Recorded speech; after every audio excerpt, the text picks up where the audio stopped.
Souvenez-vous, c'était en 2018, un brusque coup de frein sur toutes les routes départementales. Avec une limitation passant de 90 à 80 km/h, une mesure gouvernementale qui encore aujourd'hui divise les automobilistes. Quand on roule vite, on n'a pas les réflexes de s'arrêter, de freiner. À 80, on peut avoir le réflexe de pouvoir s'arrêter et pas taper dans les autres. Ça m'arrive de dire, est-ce que c'est 80 ? Est-ce que c'est... Et on est un peu surpris, et c'est dangereux, on est toujours rivé sur le compteur les yeux.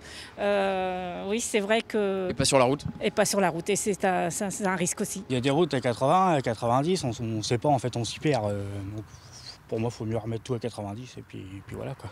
Et voilà précisément ce que le département de l'Eure a annoncé ce mercredi. Retour à 90 km/h donc, car la collectivité n'a pas constaté de baisse de la mortalité sur les routes ces dernières années. On nous avait parlé d'avoir un choc comparable à l'obligation de la ceinture de sécurité. C'est pas du tout ça qui se passe aujourd'hui. Donc quand on contraint les gens, et là on contraint en plus toute une partie de la France qui travaille, qui prend sa voiture, notamment en ruralité et tout, il faut quand même envoyer du résultat en face. Et je pense que quand on est politique, si on voit que le résultat n'est pas là, il faut avoir le courage de dire « bon bah ça marche pas, on fait autrement ».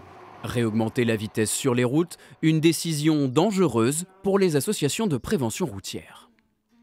La vitesse est un des premiers facteurs d'accidents mortels. Avec l'alcool, c'est présent dans 30% des accidents mortels, donc c'est un facteur important de mortalité sur la route. C'est aussi un facteur aggravant. Du coup, un accident avec un blessé léger qui va se transformer en blessé grave ou un blessé grave qui va se transformer en mort. Dès demain, un sondage en ligne permettra aux Euroi de se prononcer sur cette mesure qui pourrait être appliquée début 2026.